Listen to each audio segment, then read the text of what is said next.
This is The Briefing. I'm Sally Bundock. Our top stories. Shortly after takeoff near Tehran, all 170 people are reported to have been killed.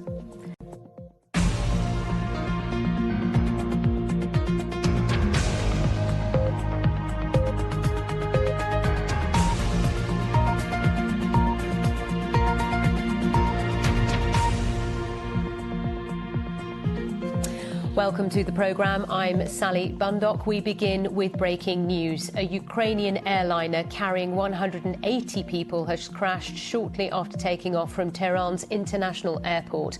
The reports say the Boeing 737 came down due to technical problems.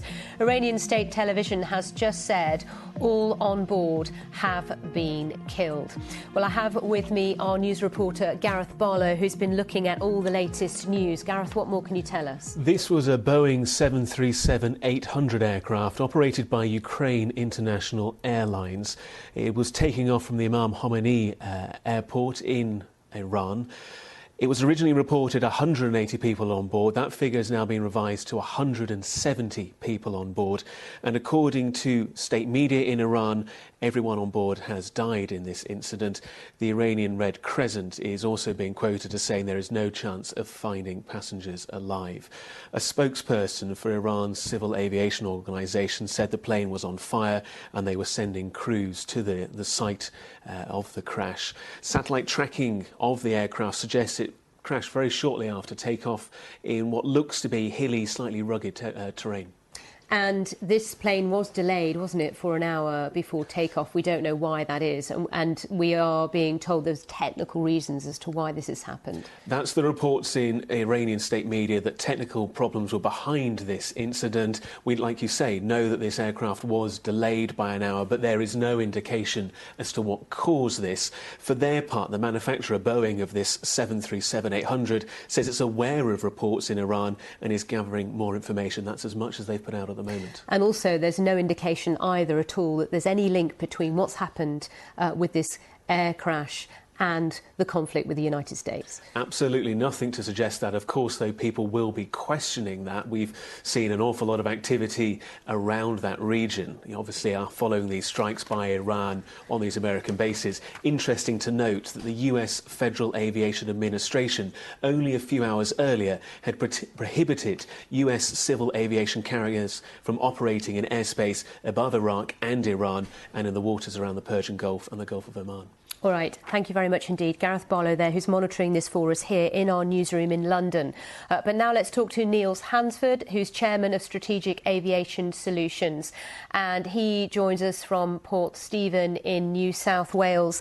Neil, thanks for joining us here on The Briefing.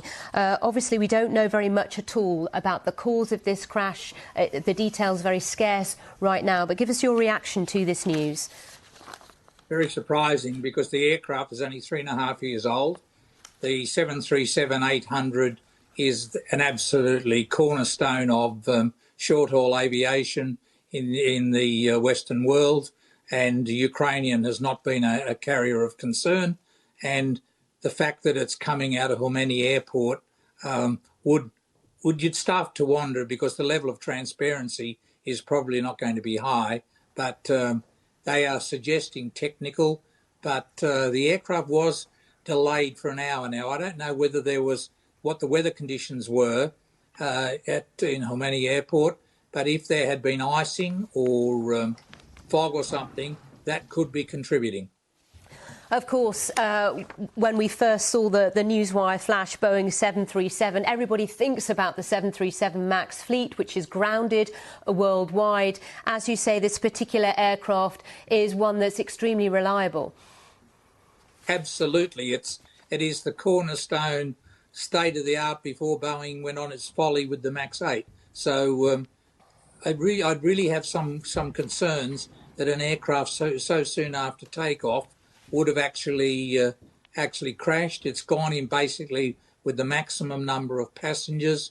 There's probably only about 4 empty seats on it. So you'd have to start questioning the information you're getting. But who knows when we'll ever get the correct information out of Iran. And also, of course, as my colleague Gareth was mentioning, you know, the FAA in the US had prohibited, civil flights in between, you know, Iraq, around the airspace of Iraq and Iran earlier, hours earlier to the news of this occurring. Well, that's right, and you've got to have with enough fanatics and people who may have all sorts of agendas other than the extreme agendas of the government.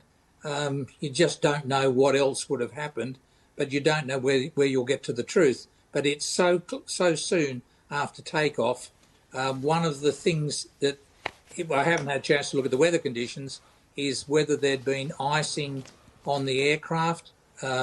Because if that hadn't been correctly de-iced, that can be what brought down another aircraft in recent times in that region. So we'll need a few more hours to look at what the weather conditions are and other things. But as far as the aircraft type is concerned, the competency of the pilots and the competency of the airline, they are not matters for concern. So I think it's going to be an external factor or a human factor.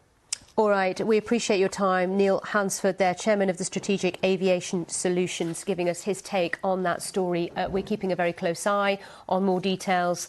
As they come through, we shall update you as well. But now...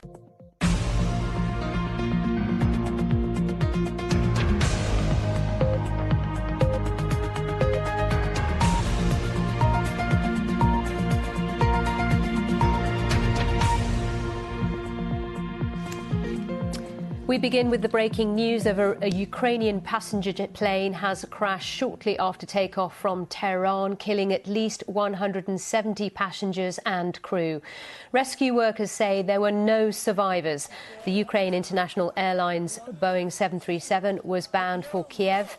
Iranian media reports say the aircraft came down due to technical problems. One official said it had been on fire. Well, our news reporter Gareth Barlow is with me. Gareth, what more can you tell us? Like you say, this Boeing 737-800 had only just left the airport in Iran, destined for Ukraine, crashed very shortly after takeoff. Satellite tracking suggests that it crashed somewhere in hilly, rugged terrain, and footage from the scene shows widespread debris, the emergency services retrieving bodies with body bags, the Red Crescent, the Reuters news agency also reporting the Iranian state media saying that there are no survivors. At least 170 people have died in this incident. The figures are slightly variable, but we know at least 170 have died.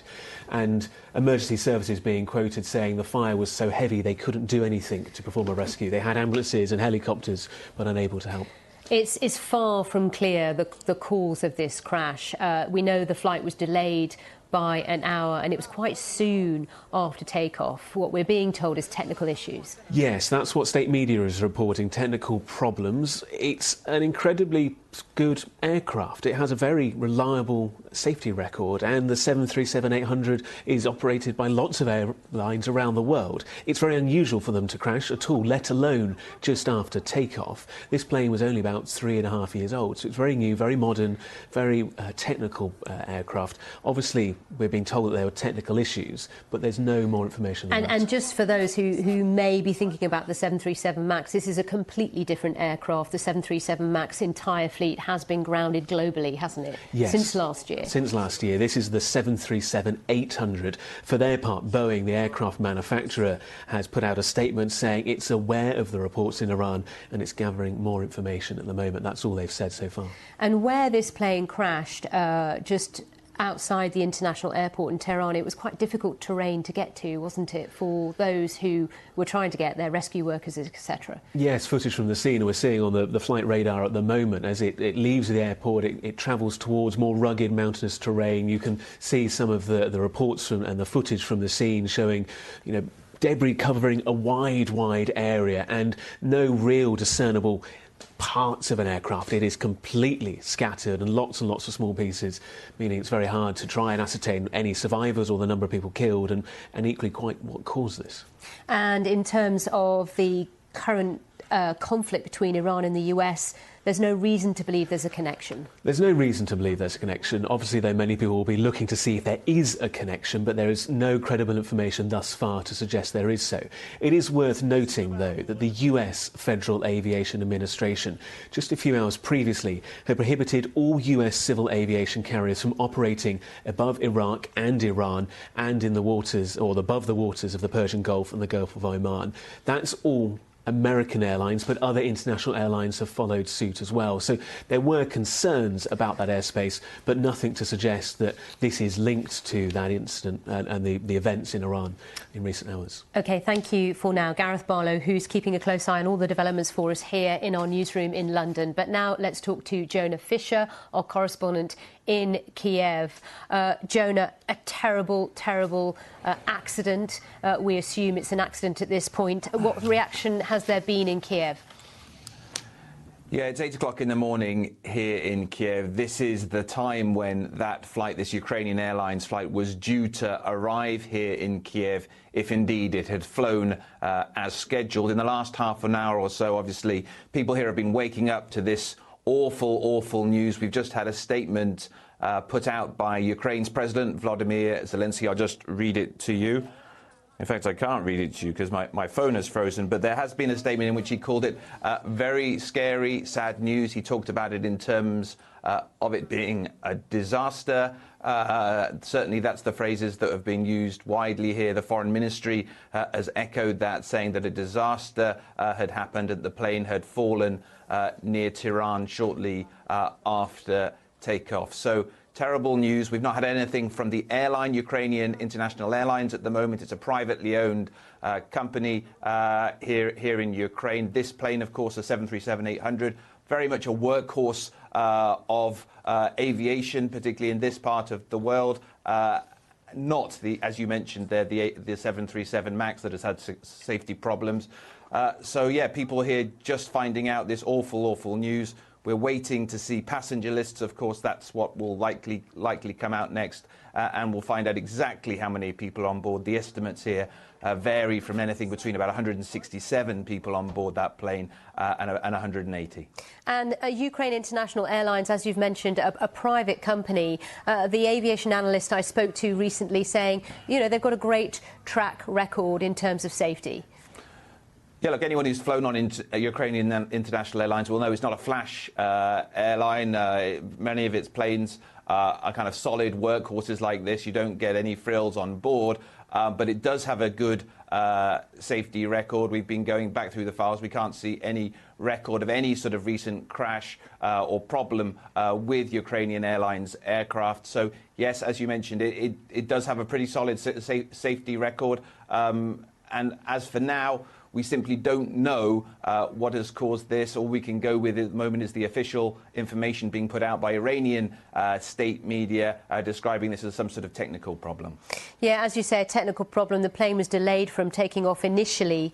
Some reports saying there was a fire seen on the plane, on board, or what have you. But as you say, we're having to wait, aren't we, for these details from the airline itself. And I guess that the government in Kiev as well will make a statement soon.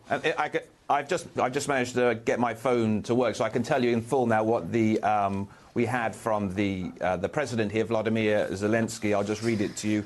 A scary message from the Near East. This is a translation from his Ukrainian. This morning, after takeoff from the international airport in Tehran, a Ukrainian Airlines aircraft suffered a disaster and fell near the airport. All passengers and crew members died. The embassy is going to, of course, keep all the family involved, keep them informed on all the information as it comes through, and there will be lists coming forward, of course, of who was on board that aircraft. And Mr. Zelensky, President Zelensky, says his sincere condolences to the family and loved ones of all passengers and all crew members. So a really awful day here in Ukraine.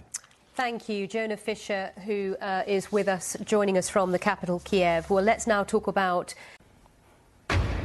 Hello, this is BBC World News with me, Karen Giannoni. Our top stories.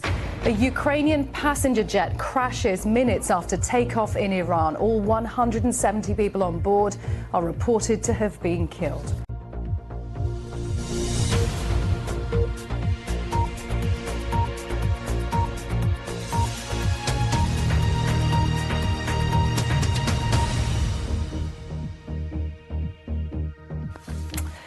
Hello, welcome to BBC World News. Well, we begin with breaking news from Iran because a Ukrainian airliner carrying more than 170 passengers and crew has crashed shortly after taking off from Tehran. Reports from both Iran and Ukraine say there are no survivors. It's understood the plane was a Boeing 737-800 flying to Kiev. Iranian state TV has broadcast interviews with local emergency services who said the aircraft burst into flames after crashing. It's not known what has caused this crash yet. It happened in complete darkness. It is now daytime in Iran. These pictures have come in from the crash site, and we can see how it appears to have completely disintegrated. There is debris across a wide area. Parts of the plane, pieces of luggage, all scattered on the ground. A very tragic sight. Well, in the last half an hour, Ukraine's President Volodymyr Zelensky has broken off his trip to Amman to return to Kiev following the crash. Our correspondent Jonah Fisher is in Kiev and told us what the reaction has been so far in Ukraine. People here have been waking up to this awful news. We've just had a statement put out by Ukraine's President Volodymyr Zelensky. I'll just read it to you. In fact, I can't read it to you because my phone is frozen, but there has been a statement in which he called it very scary, sad news. He talked about it in terms of it being a disaster. Certainly that's the phrases that have been used widely here. The Foreign Ministry has echoed that, saying that a disaster had happened and the plane had fallen near Tehran shortly after takeoff. So terrible news. We've not had anything from the airline, Ukrainian International Airlines, at the moment. It's a privately owned company here in Ukraine. This plane, of course, the 737-800, very much a workhorse of aviation, particularly in this part of the world. Not the, as you mentioned there, the 737 MAX that has had safety problems. So yeah, people here just finding out this awful news. We're waiting to see passenger lists. Of course, that's what will likely come out next. That's Jonah Fisher in Kiev. Just one line coming from Reuters. It is quoting the Ukrainian embassy to Iran, saying that engine failure caused the crash of the Ukrainian airliner in Iran. So that's Reuters reporting that the Ukrainians in their embassy in Iran have said that this crash has been caused by engine failure. Obviously, very little information around at this stage. Let's talk to Todd Curtis, who is an aviation safety analyst and creator of the website airsafe.com. He joins me live from Seattle. Todd Curtis, thank you very much for speaking to us. What are your thoughts on hearing this tragic news? Well, upon hearing the early reports and looking at some of the images from Tehran, it was clear that this was something that seemed to be fairly early onset. This was shortly after the aircraft had taken off. The airplane was heavily fragmented, which means either there was a rather intense impact on the ground, or there might have been something happening in the sky. And of course, early reports are pointing to possibly engine failure and other things. It's entirely too early to say. The investigators will probably take days or weeks to come to some sort of conclusion. Tell us about the aircraft itself. This is the 737-800. Unlike its successor, the 737 MAX, which has been grounded across the world, this has a very good safety record. It's been described as a workhorse of the skies, hasn't it? It is indeed a workhorse. There are several thousand of them around the world. And there have been 10 events, including this one, where at least one passenger was killed. But this is against several tens of millions of flights. In fact, of all the variations of the 737, this has by far the lowest fatal event rate. And Todd, this was not an old plane. I think it was some 3.5 years old. That's correct. It was manufactured in 2016, delivered new to the airline, had no other owners, and from all appearances, this was an airplane that had been properly cared for. There were no outstanding issues with the airline with respect to European authorities or American authorities. So at this point, there's nothing that really points to a particular cause. And again, the investigators will take some time to get to that point. Yeah, tell me what happens now. What would we expect in terms of an investigation to be kicked into action by this terrible event? I know it's a US-made plane. What does the situation between the US and Iran with sanctions, the confrontation between them, do to the prospects of an investigation? Based on long-standing international procedures, there is a standard way that accidents are investigated. First of all, the country where it occurs, Iran, will head the investigation. There are parties to the investigation, in this case, Ukrainian authorities and the U.S. authorities because of the manufacturing of the aircraft, and also French authorities because a French company was involved with designing the engine. How they will actually work together, that remains to be seen. What do investigators who are there at the moment, what are they looking for right now? The initial response was to see if there are any survivors. Unfortunately, there were none. So now the investigation will see to it that the aircraft parts, the wreckage that's out there, is properly collected, and especially the black boxes are recovered. And they can start putting together the story of what happened to this airplane, not just on that flight, but on the flight before it got to Tehran, and possibly days or weeks prior to the accident, to see if there is something about the maintenance, about the crew, about the condition of the aircraft or of the fuel on board that might have led to this. And also, one cannot discount the possibility that something outside of the aircraft, mid-air collision or some other issue, may have been involved. OK, we appreciate your time. Todd Curtis, an aviation safety analyst, creator of the website airsafe.com. Thank you very much, Todd Curtis, for joining us from Seattle. Well, we are getting more details all the time as snippets of information come in. But let's just tell you what Reuters is reporting at the moment. They say that the Ukrainian embassy to Iran, they are saying that the crash of the Ukrainian airliner is not caused by terrorism. We're also hearing that there were 168 people who had bought tickets for the flight on board. We will bring you all the latest lines coming in from Iran on that Ukrainian airliner, which has come down just outside Tehran.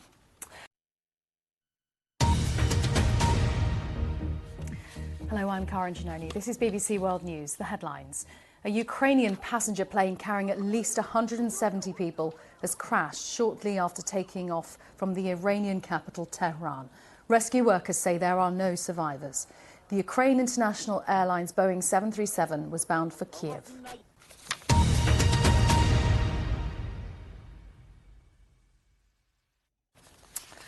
Well, let's just begin by recapping what we know about one of our big breaking news stories this hour, the crash of Ukrainian airliner shortly after takeoff from the Iranian capital, Tehran. These are the first pictures that we have seen from the crash site. It is now daylight, as you can see, in Iran, but this crash happened during the night, in the early hours of the morning, in complete darkness, in quite rugged terrain. The latest lines coming in from the Ukrainian embassy in Iran say that the Ukraine International Airlines aircraft crash was due to, or likely due to, technical reasons. I'll just quote what they have said. They say that according to initial information, the plane crashed as a result of an engine failure for technical reasons. Currently, the version of a terrorist attack is ruled out. According to UIA, Ukrainian International Airlines, the 168 people purchased tickets for the flight. It is now being established which of the passengers was not on board and whether there were Ukrainian citizens among passengers. That's what the embassy has said, a Ukrainian embassy to Tehran. Let's talk to Neil Hansford, though, Chairman of Strategic Aviation Solutions. He joins us from Port Stephen in New South Wales. Neil Hansford, thank you very much for talking to us. What are your thoughts on hearing the news today? The news I find, again, catastrophic, but I have to say I find very little credibility in the statement by the Iranians.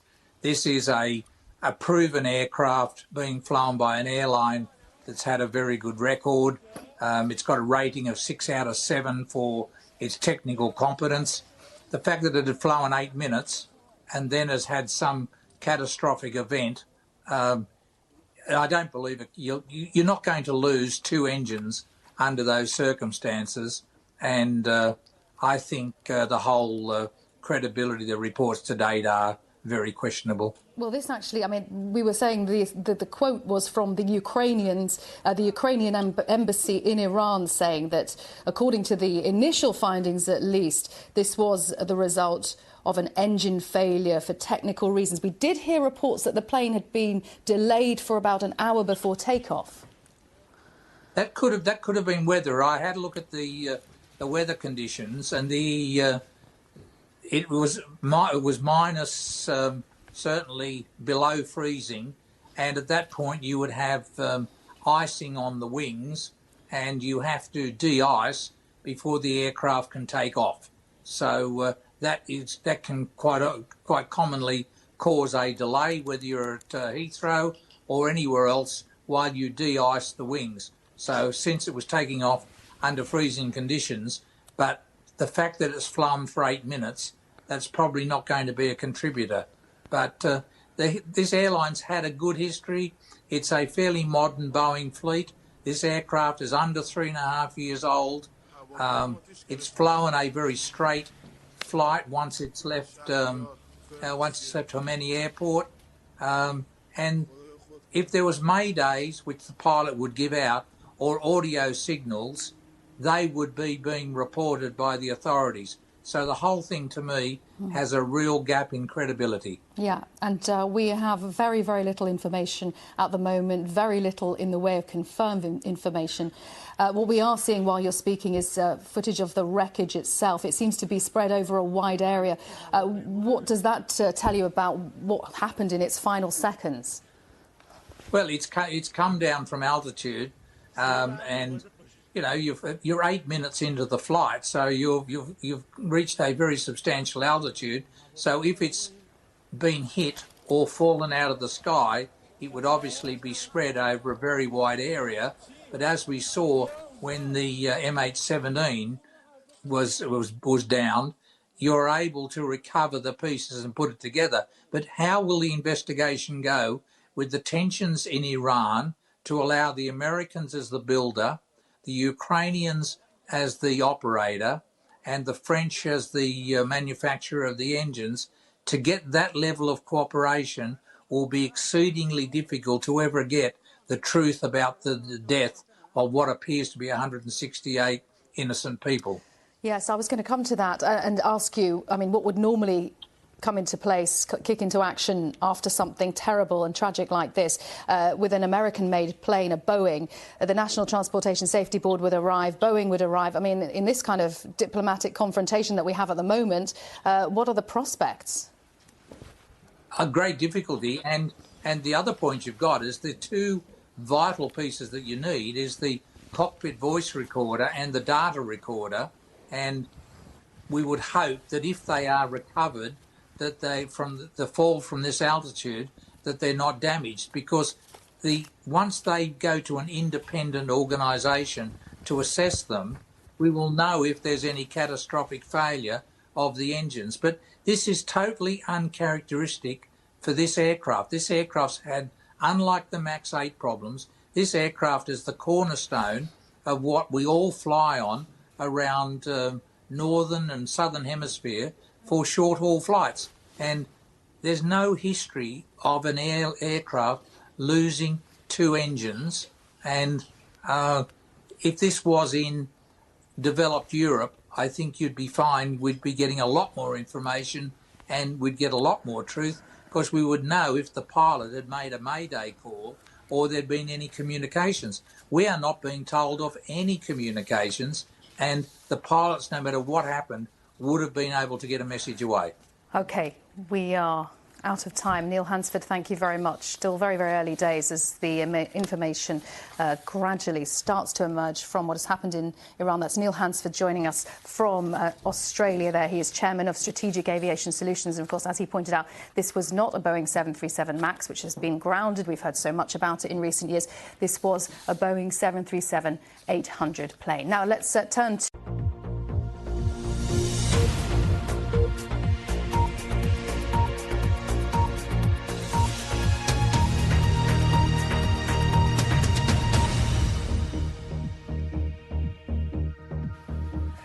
Hello, welcome to BBC World News. Well, we begin with breaking news from Iran, where a Ukrainian airliner carrying more than 170 passengers and crew has crashed shortly after taking off from Tehran. Reports from both Iran and Ukraine say there are no survivors. It's understood the plane was a Boeing 737-800 flying to Kiev. Iranian state TV has broadcast interviews with the local emergency services who said the aircraft burst into flames after crashing.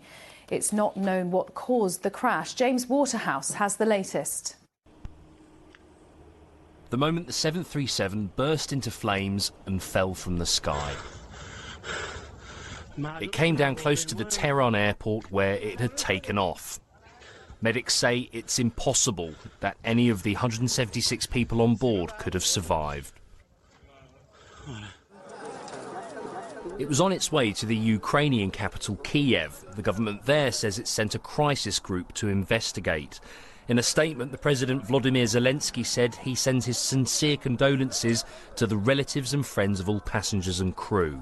It's unclear whether the crash is linked to the current face-off between Iran and the US. The Boeing 737-800 belonged to Ukrainian Airlines. Unlike its successor, the 737 MAX, which has had to be grounded after 2 crashes, this model has been described as a workhorse of the skies. Right now, there are more questions than answers over what happened.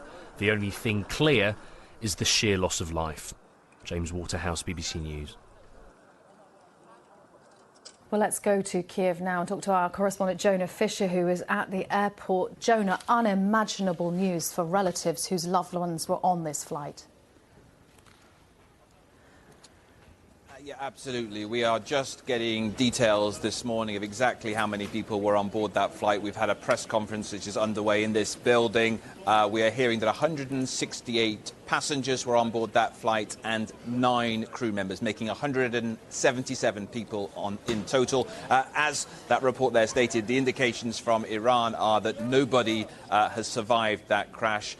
So very sad, very bleak for Ukraine and all of those people who, of course, just a couple of hours before now we're expecting to be welcoming people on that flight from Tehran, and now, well, there's no prospect of them coming here. And Jonah, just tell us a little more about the flight itself, the airline, and what sort of safety record it had. Yeah, this was a Ukrainian International Airlines flight, a 737-800. That's important because, of course, there's been a lot of talk about the safety issues surrounding the 737 MAX aircraft after 2 crashes, and then it had to be grounded. This is a previous generation of 737, so not the same as that. We've had some reports here in Ukraine that this aircraft indeed had been serviced a few days ago. That will have to be confirmed. The details are still being established. But what we do know, according to flight tracker data and also from various reports from Iran, is that the plane crashed just a few minutes after takeoff in Tehran in the very early hours of this morning. It was due to arrive here in Kiev 2 hours ago, but very quickly news came through that something had gone horribly wrong. As yet, we don't know what, but Iranian state media has been very quick to stress that they believe this was some sort of technical error, because obviously this has happened on the same night where Iran has been launching ballistic missile strikes into Iraq. So some people are linking those things together. It should be stressed at this point that there is nothing to suggest that they are linked. And also, just in the last hour or so, Jonah, Ukraine's embassy in Tehran has been saying that their initial indications would suggest that this was due to engine failure and not a terrorist cause. They've also, the airline has suspended flights to Tehran indefinitely. That just coming out while you've been speaking. Yeah, that's right. There's been a statement from the Ukrainian embassy in Tehran addressing that key issue, really, as to whether something might have happened linked to the Iranian airstrikes in Iraq. They have said that there's nothing that they have seen which would suggest that there was any connection whatsoever. Ukraine's President Volodymyr Zelensky has also been making a few statements this morning. He's on a trip to Oman. He is going to come back, but he has been posting on Facebook calling this a disaster, a very sad day for Ukraine. And indeed, in the last half an hour or so, he's taken to Facebook again to encourage people not to speculate as to the possible causes of this crash, to let investigators do their job and not to get immersed in possible theories as to why this plane came down.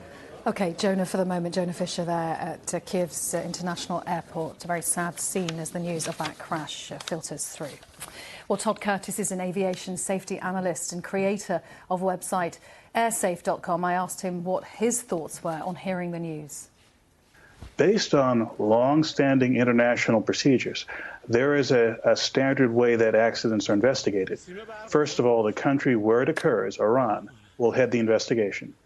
There are parties to the investigation, in this case, Ukrainian authorities and the U.S. authorities because of the manufacturing of the aircraft, and also French authorities because a French company was involved with designing the engine. How they will actually work together, that remains to be seen. What do investigators who are there at the moment, what are they looking for right now?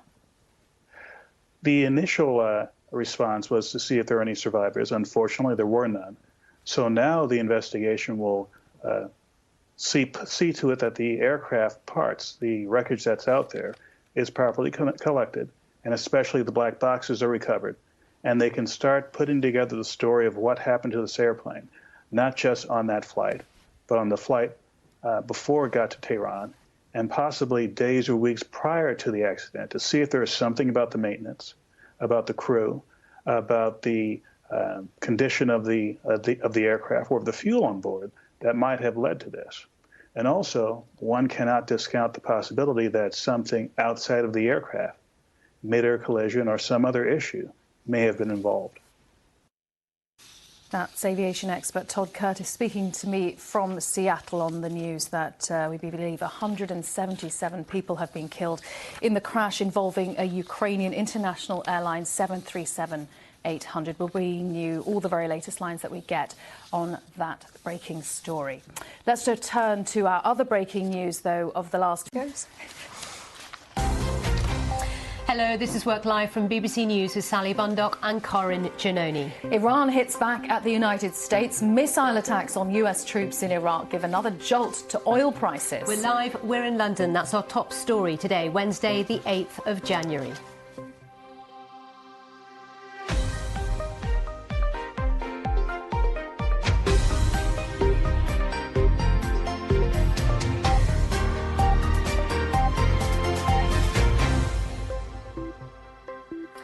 What will the US do next? The prospect of further tensions in the Middle East sends shares in Asia falling, while the price of safe havens like gold, the Japanese yen, are on the rise. The European trading days just got underway.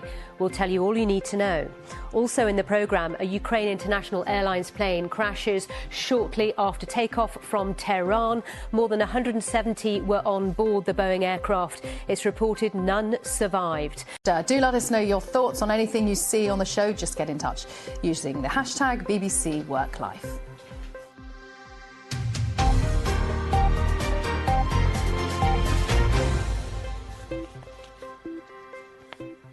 A very warm welcome to the programme, and we begin with the tensions rising in the Middle East after Iran carried out a ballistic missile attack on air bases housing US forces in Iraq. It's in retaliation for the US killing of General Qasem Soleimani. It's unclear if there have been any casualties. Iran's Foreign Minister Javad Zarif said his country has taken and concluded proportionate measures in self-defence. However, there are fears of another response from the US. What does this mean for oil coming out of the Middle East that supplies global markets? Well, prices are on the rise. About 20% of global supplies travel through a narrow straits of waters called the Strait of Hormuz, which lies just to the south of Iran, and there are fears there could be disruption. And you can see here what happened on markets earlier today in Asia. And actually, this is a better picture than how things were immediately after news of the missile attacks, because then we saw share markets like the Nikkei 225 down by much more, and the price of oil really spiked. It's yet come down since then. But as you can see in Europe trading right now, this is London FTSE 100 and this is Germany. Of course, we are seeing losses across the board. Karin. Oh, well, actually, I'm going to talk to Samir Hashmi, our Middle East business correspondent, before I hand you back to Karin. Samir, tell us a little bit more about how the oil markets reacted to all of this. Well, Sally, as you were mentioning that the oil prices shot up immediately after the news came out that Iran had attacked bases, military bases, U.S. military bases in Iraq, and now they've come down a bit. Well, analysts say that when the news came out, they were expecting a retaliation from Iran, but no one expected that they would strike military bases. And the concern is that now if U.S. attacks or retaliates, then that would create more volatility. If you look at the last hour or so, the statements that have been coming out, it looks like both sides have said or issued statements where they are saying that they do not want to escalate the situation. But as far as oil prices go, there are two things to keep in mind. Number one, if Iran retaliates again, or what are the options that it's looking at? One is if it strikes any of the oil facilities in this region, in countries like Saudi Arabia or Iraq, which are big OPEC nations, that would create more volatility. But the bigger one, which you touched upon, was Strait of Hormuz, the water body that connects Gulf to the rest of the world. 21% of total oil supply passes through this.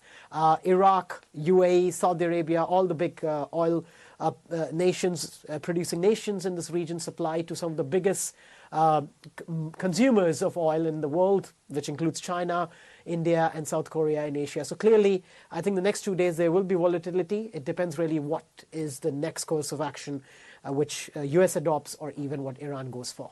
All right, thank you so much. Samir Hashmi, based in Dubai, for us. Well, our Asia business correspondent Karishma Vaswani now joins us from Singapore. And Karishma, just what's been the broader market reaction to this? Are investors worried?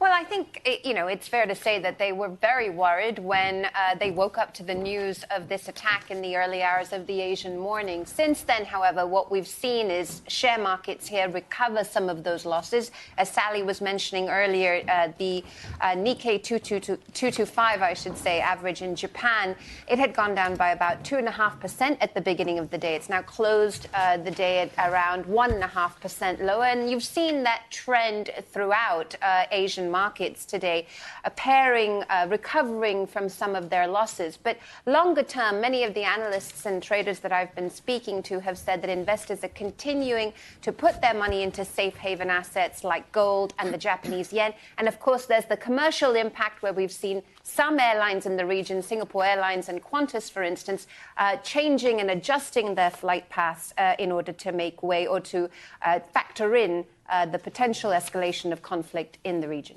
Karishma, thank you very much. Karishma Vaswani in Singapore. Well, let's now talk you through the other breaking news story coming out of Iran today. A Ukrainian airliner carrying more than 176 passengers and crew crashed shortly after takeoff from Tehran. Now, reports from both Iran and Ukraine say there are no survivors. It's not known what caused the crash. A number of international airlines have already announced they'll be diverting planes from the region after the two missile attacks against US forces in Iraq. The Federal Aviation Authority made that announcement several hours before we got news of the airline crash out of Tehran. Our transport correspondent Tom Borridge joins us in the studio now. Tom, I mean, what do we know, first of all, about what happened? I think the main point here is that this is really early stages, in the investigation into the crash. So there are reports coming out. There's been a couple of reports from Tehran, one suggesting some kind of technical problem, another from the Ukrainian embassy in Tehran suggesting engine failure. But a former crash investigator, which I've been speaking to this morning, is heaping scepticism on the engine failure theory at this stage, because it's just too early, really. I mean, if you look at the data of the flight when it took off from Tehran, the plane, according to the data which is openly available, it basically climbed to about 7,000 feet, and then the data disappears. So I think, any sort of theories of engine failure should be, treated with a massive amount of caution. I think it's very early stages about the cause. Also, as well, just to add to that, this particular plane, the 737-800, is seen as a real workhorse for Boeing. Yeah. It's got a fantastic safety record, hasn't it? Yeah, this particular plane. It's only 3 years old, this one as well. People who travel around the world will have travelled on one of these types of planes. So, the Boeing 737 is part of the new generation family, but not the of the Boeing 737. The MAX is the new version of that plane. So the MAX pertains to the same family of aircraft, but it's a totally different aircraft.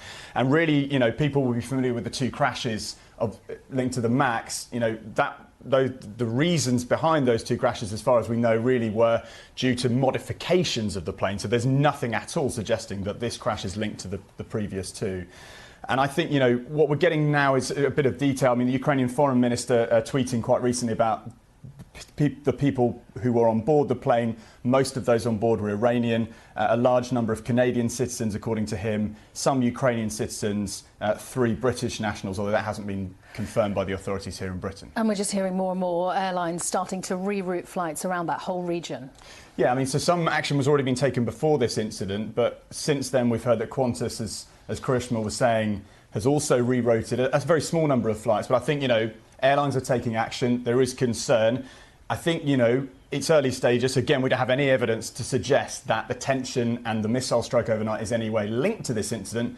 But at this stage, we can't count it out. And it's a critical time for Boeing. They've got a new chief executive about to start. Is handling the crisis of the 737 MAX. And for this to happen today? Yeah, I mean, look, I think, if this is down to a technical fault, but a massive if at this stage, yes. Again, it's a massive kind of crisis again for Boeing to deal with, because it is the third time that one of its aircraft has gone down in 15 months with a major loss of life. But I think at this stage, we don't know why the plane went down, and it could be that this is nothing to do with technical problems on the plane, and therefore, really, no sort of questions will have to be asked by Boeing, I guess. OK, Tom, thank you very much. Tom Burridge, our transport correspondent. Thanks. Now let's have a look at other stories making headlines. Now, let's turn to another breaking story from Iran, because a Ukrainian airliner carrying more than 170 passengers and crew has crashed shortly after taking off from Tehran. Reports from both Iran and Ukraine say there are no survivors. It's understood the plane was a Boeing 737-800 flying to Ukraine's capital, Kiev, from Tehran. Iranian state TV has been broadcasting interviews with local emergency services, said the aircraft burst into flames after crashing near the Imam Khomeini airport. It's not known at this stage what caused the crash. James Waterhouse has the latest. The moment the 737 burst into flames. Apparently captured on someone's phone, it then fell from the sky before turning into a fireball. What was left was a trail of devastation and the grim task of searching for bodies and belongings. Medics say it's impossible that any of the 176 people on board could have survived. Ukraine's foreign minister says 3 Britons were among the dead, along with Iranians, Swedes, Canadians, Afghans, Ukrainians and Germans. It was on its way to the Ukrainian capital, Kiev. The government there says it sent a crisis group to investigate. In a statement, the President Volodymyr Zelensky said he sends his sincere condolences to the relatives and friends of all passengers and crew. Ukraine's embassy in Iran believes it was engine failure and not linked to terrorism. The Boeing 737-800 belonged to Ukraine Airlines. Unlike its successor, the 737 MAX, which has had to be grounded after 2 crashes, this model has been described as a workhorse of the skies. There are several thousand of them around the world, and there have been 10 events, including this one, where at least one passenger was killed. But this is against several tens of millions of flights.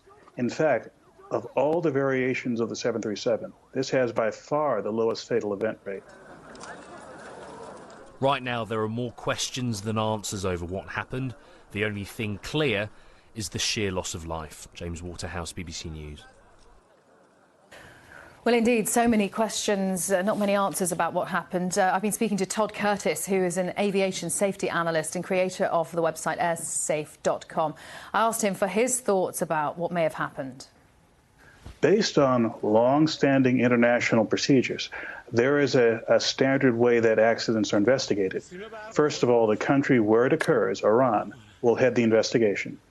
There are parties to the investigation, in this case, Ukrainian authorities and the U.S. authorities because of the manufacturing of the aircraft, and also French authorities because a French company was involved with designing the engine. How they will actually work together, that remains to be seen. What do investigators who are there at the moment, what are they looking for right now? The initial response was to see if there are any survivors. Unfortunately, there were none. So now the investigation will see to it that the aircraft parts, the wreckage that's out there, is properly collected, and especially the black boxes are recovered. And they can start putting together the story of what happened to this airplane, not just on that flight, but on the flight before it got to Tehran, and possibly days or weeks prior to the accident, to see if there is something about the maintenance, about the crew, about the condition of the aircraft or of the fuel on board that might have led to this. And also, one cannot discount the possibility that something outside of the aircraft, mid-air collision or some other issue, may have been involved. That's an aviation safety analyst, Todd Curtis. Let's go over to Ukraine now and speak to our correspondent Jonah Fisher, who's in Kyiv Airport. Jonah, what are we hearing at the moment from the airline? Well, we have heard from the airline in the last hour or so. They've given a press conference here. Ukraine International Airlines were flying the route from Tehran to here in Kiev. They have been stressing that there was nothing wrong with this plane, that it's a 3.5-year-old plane, a Boeing 737-800, and indeed that it had been fully serviced just a couple of days ago. So they are pushing back very firmly against the suggestion that's come from Iran that there was some sort of technical error on board this flight. We've also had comments from Ukraine's President Volodymyr Zelensky. He has cut short a trip to Amman. He is flying back to Ukraine as we speak. He has been posting on social media, both expressing his sadness about what had happened, calling this a tragedy, and also urging people not to speculate as to what might have brought this plane down and to allow investigators to do their job.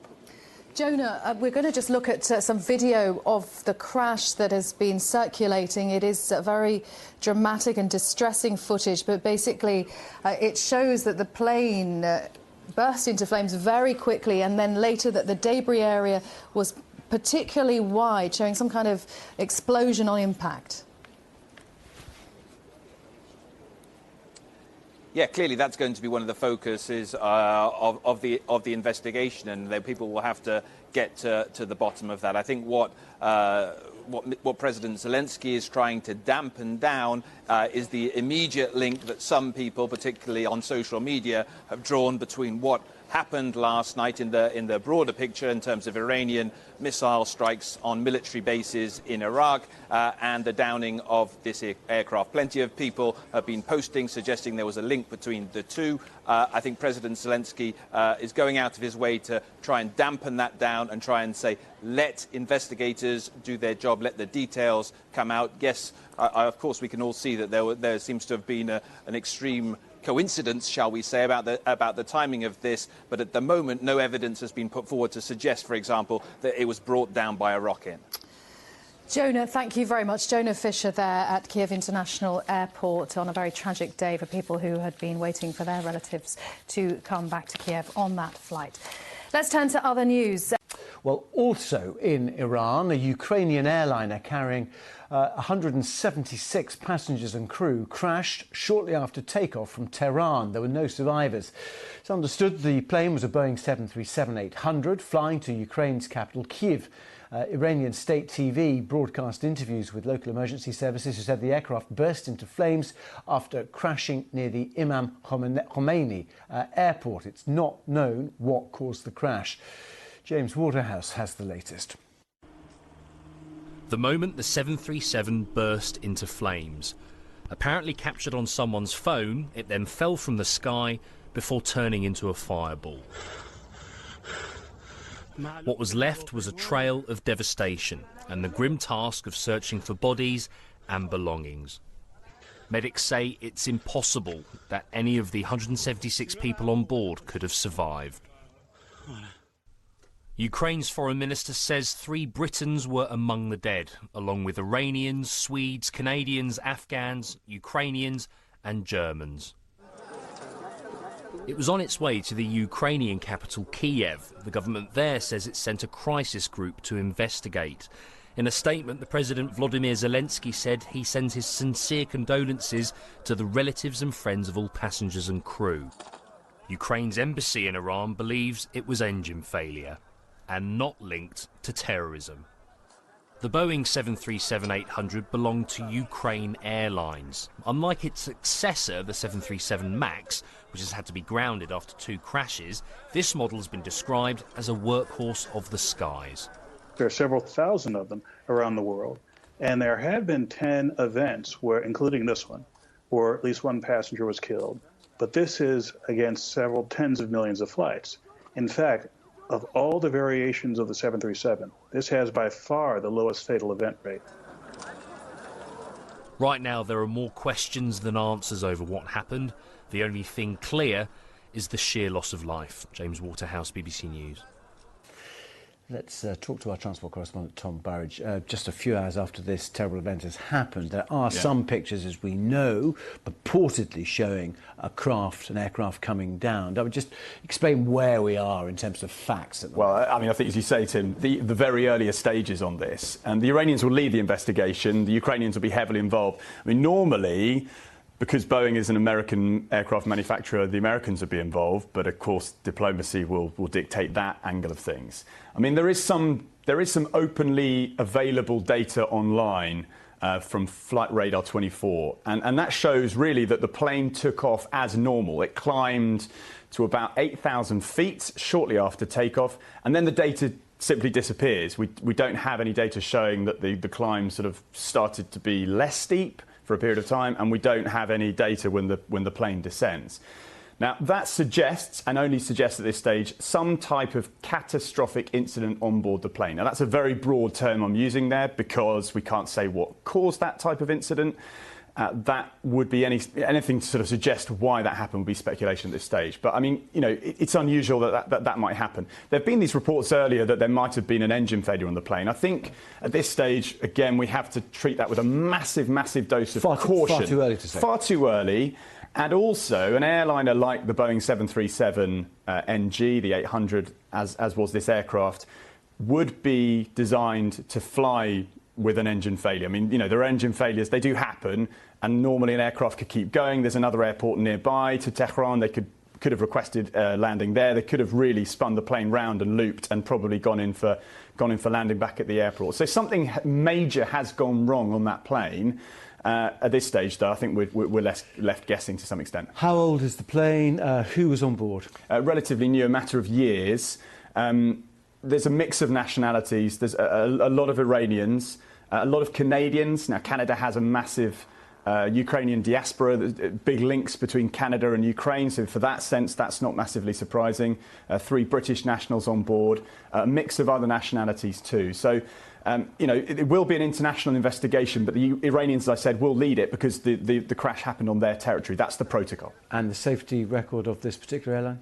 The aircraft itself, pretty good. The 737 new generation, that precedes the 737 MAX, of course, 2 crashes involving that aircraft in controversial circumstances within the last 15 months. But there's nothing to link the latest crash with those 2 previous crashes. The aircraft really is fundamentally different in those 2 cases. Ukrainian Airlines, you know, you and I have travelled on it. I mean, it's a big airliner, operates across the Middle East and across Europe.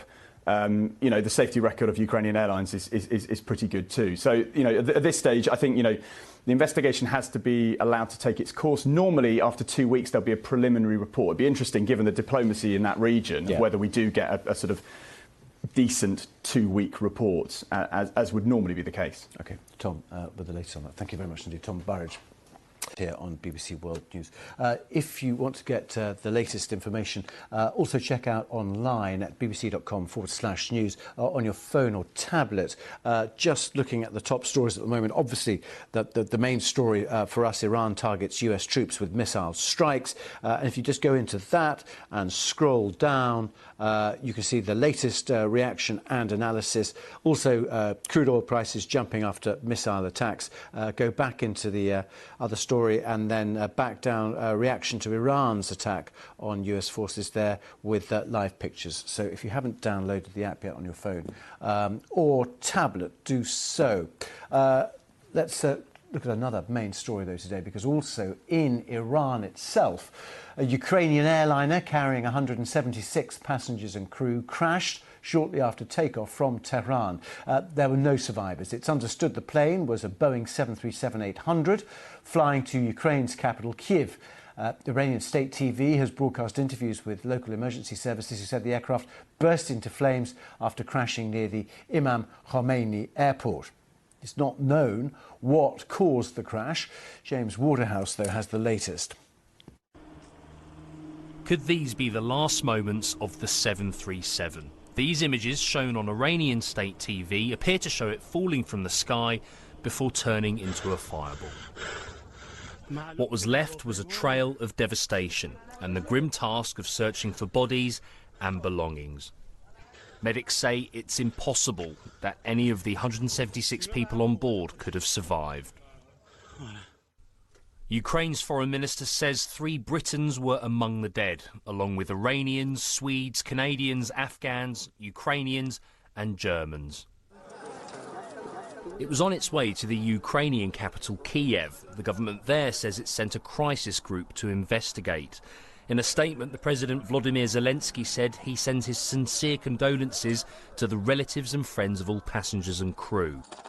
Ukraine's embassy in Iran believes it was engine failure and not linked to terrorism. The Boeing 737-800 belonged to Ukraine Airlines. Unlike its successor, the 737 MAX, which has had to be grounded after 2 crashes, this model has been described as a workhorse of the skies. There are several thousand of them around the world, and there have been 10 events, where, including this one, where at least one passenger was killed. But this is against several tens of millions of flights. In fact, of all the variations of the 737, this has by far the lowest fatal event rate.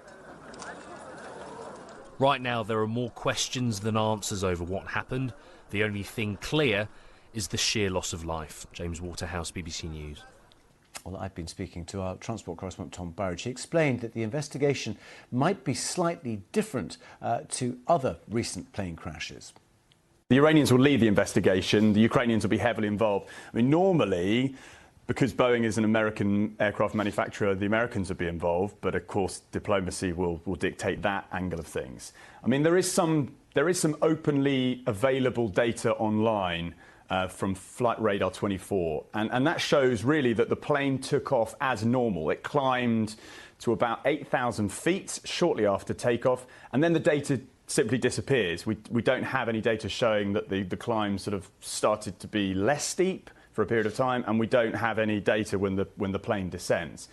Now, that suggests, and only suggests at this stage, some type of catastrophic incident on board the plane. Now, that's a very broad term I'm using there because we can't say what caused that type of incident. That would be anything to sort of suggest why that happened would be speculation at this stage. But, I mean, you know, it's unusual that might happen. There have been these reports earlier that there might have been an engine failure on the plane. I think at this stage, again, we have to treat that with a massive, massive dose of caution. Far too early to say. Far too early. And also, an airliner like the Boeing 737 NG, the 800, as was this aircraft, would be designed to fly with an engine failure. I mean, you know, there are engine failures, they do happen, and normally an aircraft could keep going. There's another airport nearby to Tehran. They could have requested landing there. They could have really spun the plane round and looped and probably gone in for landing back at the airport. So something major has gone wrong on that plane. At this stage, though, I think we're left guessing to some extent. How old is the plane? Who was on board? Relatively new, a matter of years. There's a mix of nationalities. There's a lot of Iranians, a lot of Canadians. Now, Canada has a massive Ukrainian diaspora, big links between Canada and Ukraine, so for that sense, that's not massively surprising. 3 British nationals on board, a mix of other nationalities too. So, you know, it will be an international investigation, but the Iranians, as I said, will lead it because the crash happened on their territory. That's the protocol. And the safety record of this particular airline?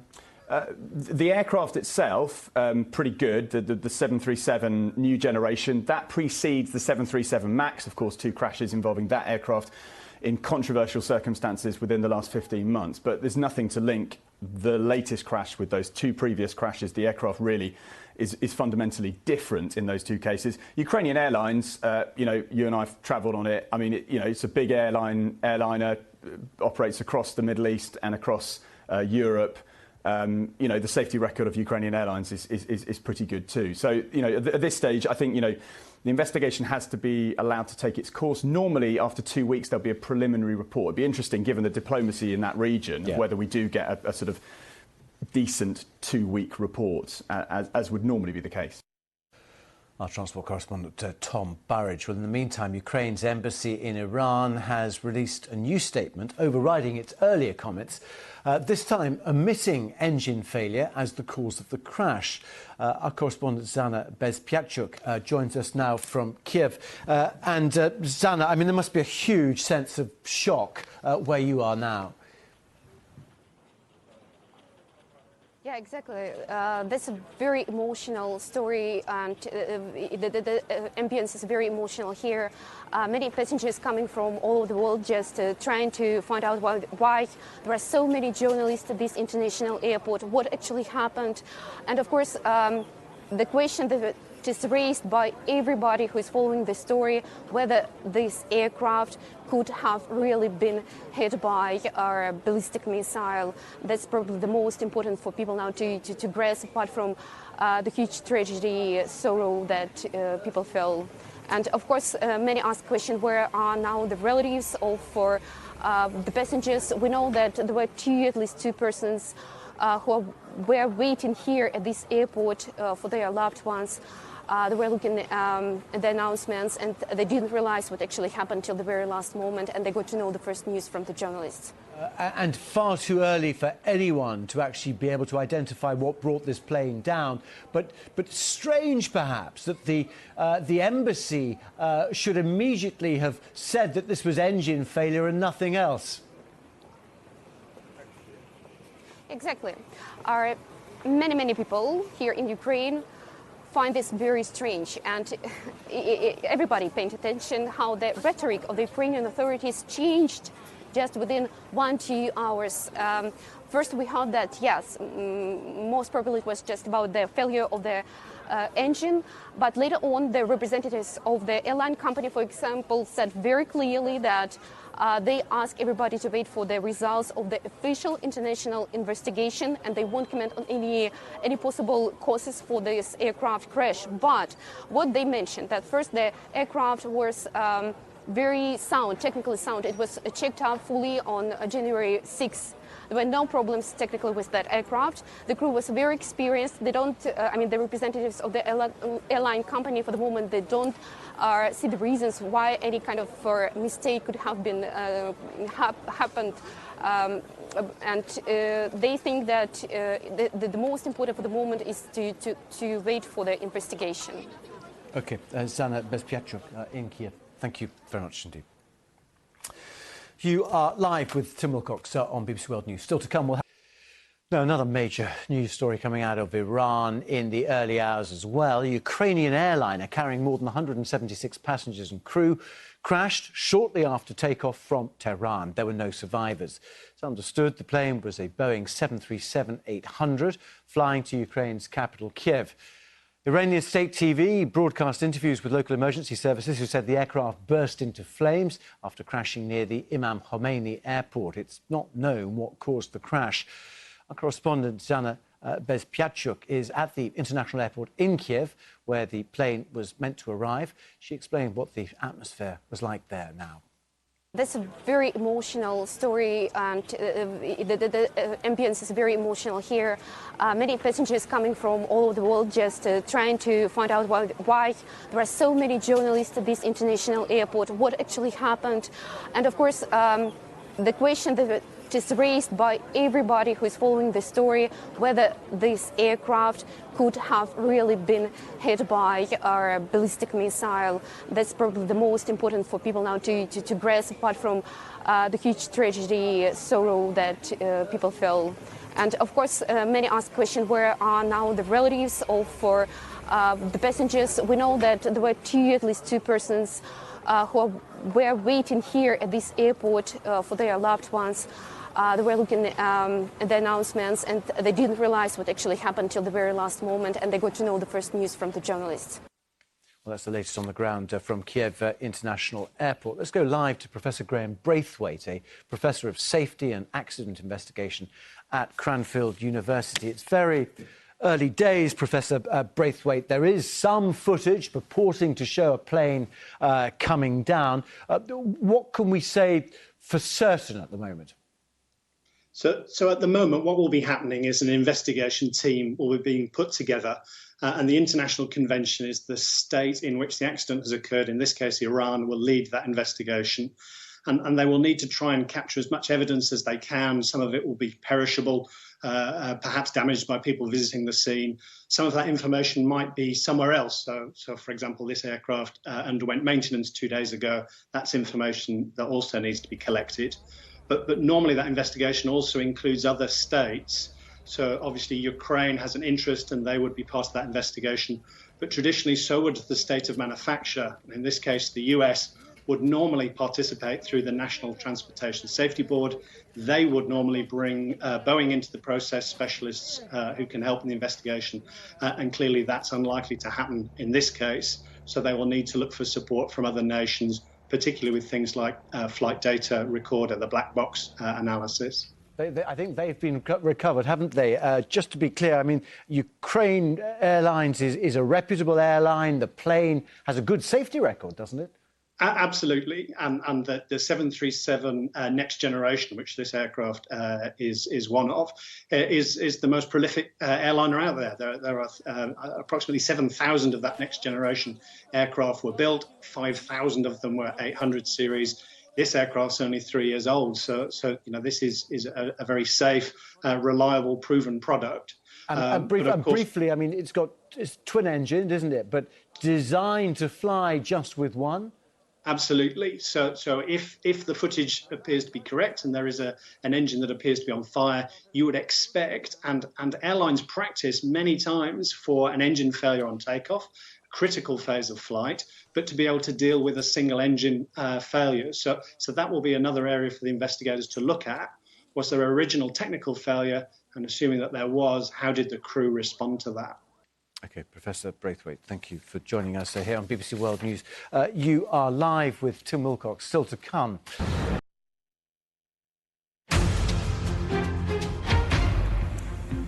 You're watching Beyond 100 Days in the last...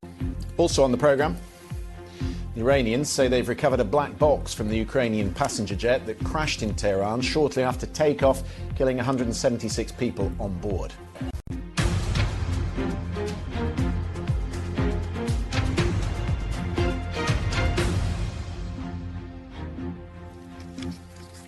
Hello, I'm Catty Kay in Washington. Christian Fraser is in London.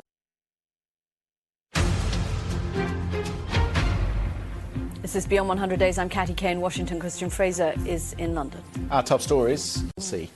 Now, to the other major story that we've been covering out of Iran. And this one, of course, has been covered since this morning. 176 people who died after a Ukrainian passenger jet crashed near the capital, Tehran, at the same time, or near the same time, as those missiles were being set off. Now, Iranian authorities say they've recovered the black boxes containing flight data, but say they won't be releasing them to the US or the plane's manufacturer, Boeing. Yeah, the aircraft, which was bound for Ukraine's capital, was a Boeing 737-800. It was built in 2016 and had its last scheduled maintenance just on Monday. Among the victims were 82 Iranians, 63 Canadians, 11 Ukrainians, including all 9 crew, 10 Swedes, 4 Afghans, 3 Germans and 3 Brits.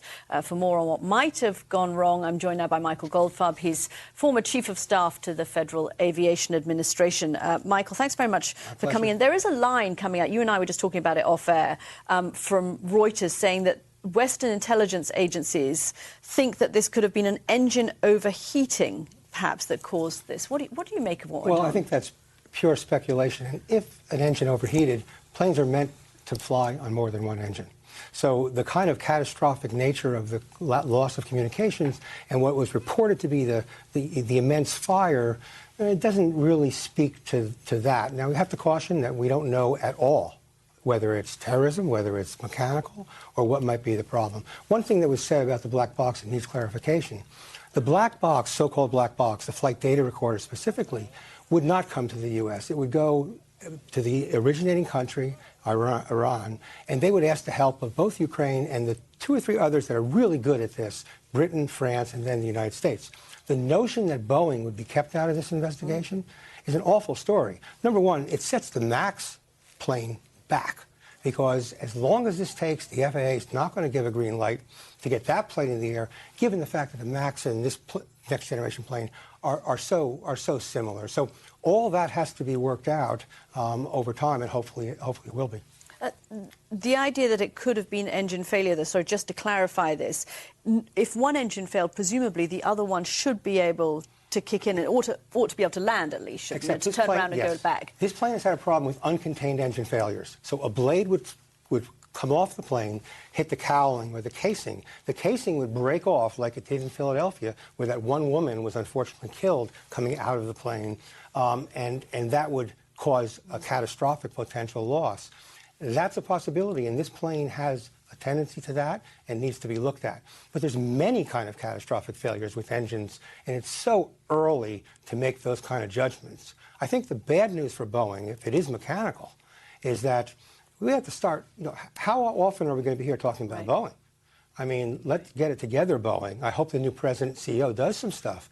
But maybe we're paying a price for the lapses in safety over the last 5 or 6 years, because we're seeing every plane has issues. One point in particular, the wire bundling that came out, that in fact, the bundling in the tail of the MAX, they had wire bundling that was too close to each other and could cause a spark.